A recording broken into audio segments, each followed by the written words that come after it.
Srimad Bhagwat Geeta, Chapter 8, Attaining the Supreme. Arjuna inquired, O my Lord, O Supreme Person, what is Brahman? What is the Self? What are fruitive activities? What is this material manifestation? And what are the Devas? Please explain this to me.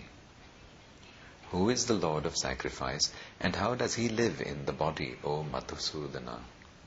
And how can those engaged in devotional service know you at the time of death? The Supreme Personality of Godhead said, the indestructible, transcendental living entity is called Brahman, and his eternal nature is called Adhyatma, the Self. Action pertaining to the development of the material bodies of the living entities is called karma, or fruitive activities. O best of the embodied beings, the physical nature which is constantly changing is called Adhibhuta, the material manifestation. The universal form of the Lord, which includes all the Devas like those of the sun and moon, is called Adhidaiva. And I, the Supreme Lord, represented as the Super Soul in the heart of every embodied being, am called Adhyajna, the Lord of Sacrifice. And whoever, at the end of his life, quits his body remembering me alone, at once attains my nature. Of this there is no doubt. Whatever state of being one remembers when he quits his body, O son of Kunti, that state he will attain without fail. Therefore, Arjuna, you should always think of me in the form of Krishna and at the same time carry out your prescribed duty of fighting. With your activities dedicated to me and your mind and intelligence fixed on me, you will attain me without doubt.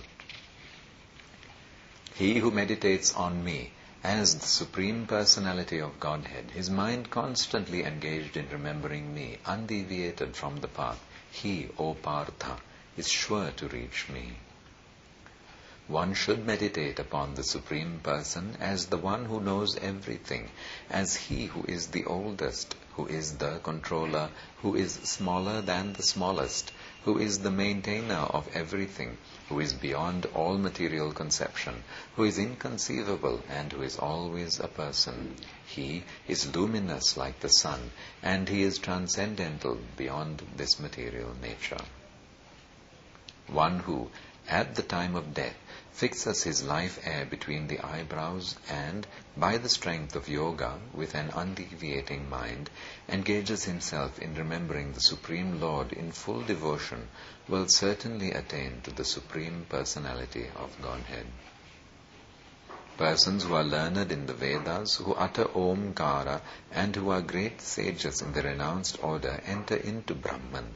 Desiring such perfection, one practices celibacy. I shall now briefly explain to you this process by which one may attain salvation. The yogic situation is that of detachment from all sensual engagements, closing all the doors of the senses and fixing the mind on the heart and the life air at the top of the head. One establishes himself in yoga. After being situated in this yoga practice and vibrating the sacred syllable Om, the supreme combination of letters, if one thinks of the Supreme Personality of Godhead and quits his body, he will certainly reach the spiritual planets. For one who always remembers me without deviation, I am easy to obtain, O son of Pritha, because of his constant engagement in devotional service. After attaining me, the great souls who are yogis in devotion never return to this temporary world which is full of miseries, because they have attained the highest perfection. From the highest planet in the material world down to the lowest, all are places of misery wherein repeated birth and death take place. But one who attains to my abode, O son of Kunti, never takes birth again. By human calculation, 1,000 ages taken together form the duration of Brahma's one day, and such also is the duration of his night. At the beginning of Brahma's day, all living entities become manifest from the unmanifest state. And thereafter, when the night falls, they are merged into the unmanifest again. Again and again, when Brahma's day arrives, all living entities come into being, and with the arrival of Brahma's night, they are helplessly annihilated. Yet there is another unmanifest nature which is eternal and is transcendental to this manifested and unmanifested matter. It is supreme and is never annihilated. When all in this world is annihilated, that part remains as it is. That which the Vedantists describe as unmanifest and infallible, that which is known as the supreme destination, that place from which, having attained it, one never returns, that is my supreme abode. The Supreme Personality of Godhead, who is greater than all, is attainable by unalloyed devotion. Although He is present in His abode, He is all-pervading, and everything is situated within Him. O best of the Bharatas, I shall now explain to you the different times at which, passing away from this world, the yogi does or does not come back.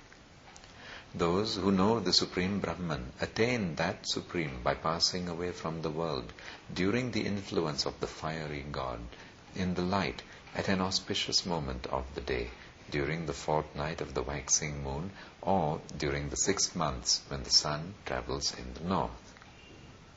The mystic who passes away from this world during the smoke, the night, the fortnight of the waning moon, or the 6 months when the sun passes to the south, reaches the moon planet but again comes back. According to Vedic opinion, there are 2 ways of passing from this world, one in light and one in darkness. When one passes in light, he does not come back, but when one passes in darkness, he returns. Although the devotees know these 2 paths, O Arjuna, they are never bewildered. Therefore, be always fixed in devotion. A person who accepts the path of devotional service is not bereft of the results derived from studying the Vedas, performing austere sacrifices, giving charity, or pursuing philosophical and fruitive activities. Simply by performing devotional service, he attains all these, and at the end, he reaches the supreme eternal abode. Thus ends Akshara Brahma Yoga, the 8th chapter of the perfect Upanishad and beautiful Yoga Shastra, Srimad Bhagwat Geeta, which was spoken by Lord Sri Krishna himself to Arjuna, and which is found in the Bhishma Parva section of the great epic, the Mahabharata, which was composed by the great sage Vyasadeva in 100,000 verses. Jai Srimad Bhagavad Gita ki Jai.